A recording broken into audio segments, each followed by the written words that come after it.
Kodukindlustus on teema, mille olemasolust tuleb inimestel ikka aeg-ajalt meelde tuletada ning kui seda juttu alustada, siis kõige õigem vist on alustada näidetest, mis juhtunud on.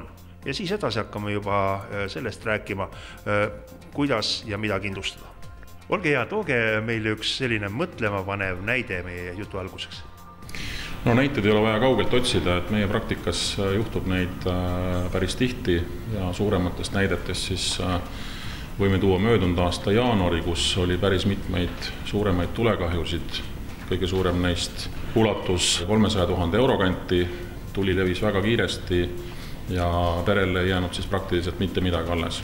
Ja sellise hoone kindlustus võrreldes selliste kahjudega maksab ainult murdosa sellest kusagil 300 euro aastas.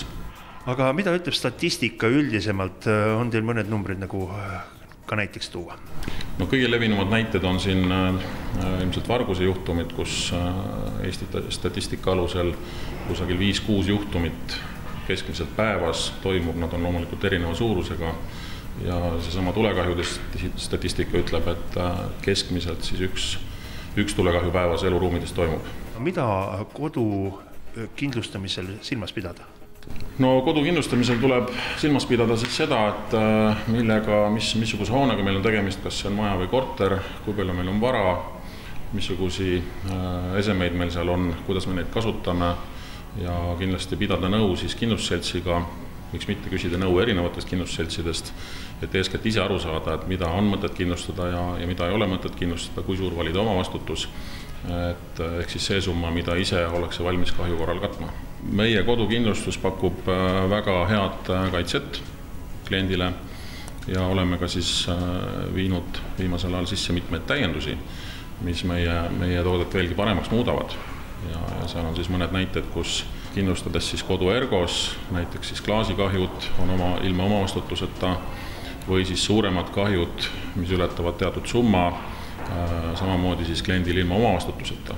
Kindlustatud on siis ka mitte ainult kodus olev vara, aga ka endaga kaasas olev vara või näiteks sellised juhtumid, kus siis varguse tagajärjel on muu vara kõrvalt varastatud ka siis pangakaart ja sellega raha välja võetud, siis ka sellised kahjud tegelikult siis teatud summade ulatuses on kaetud. Teil on ka üks selline toode nagu Ergomaxi. Jaa, Ergomaxi ongi siis see kõige laiema kattega kindlustus, mis hõlmab siis praktiliselt kõik need juhtumid, mis kodus juhtuda võivad. See minu meelest on parim, mis üldse ühe inimese jaoks olla saab. Täitsa nõus. Kuidas kindlustuslepingu sõlmimisega on, et kas parem on siia kontorisse koha peale tulla või mingi töö ennem veebis ära teha?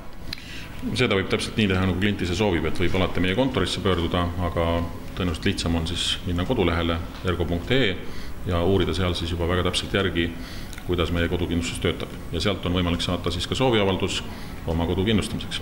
Ergol on meie tänases saates ka vaatajamäng ning kuidas kõlab küsimus? Kas koduaias kasvavad ilutaimed on Ergo kodukindlustusega kaetud? Ja kui inimesed nüüd seda ei tea, kus kohast nad seda õiget vastust peaksid otsima? Õige vastuse leiate meie kodulehelt ergo.ee. Milline on auhind? Auhinnaks paneme välja väga vajaliku ja kasuliku tulekustuti. Ja kuhu inimesed peaksid panema oma õiged vastused, kui nad need leidnud on ja kust leiavad siis võitja nimegi? Õiged vastused saate postitada meie Facebooki lehele ja sealt leiate ka võitja nime.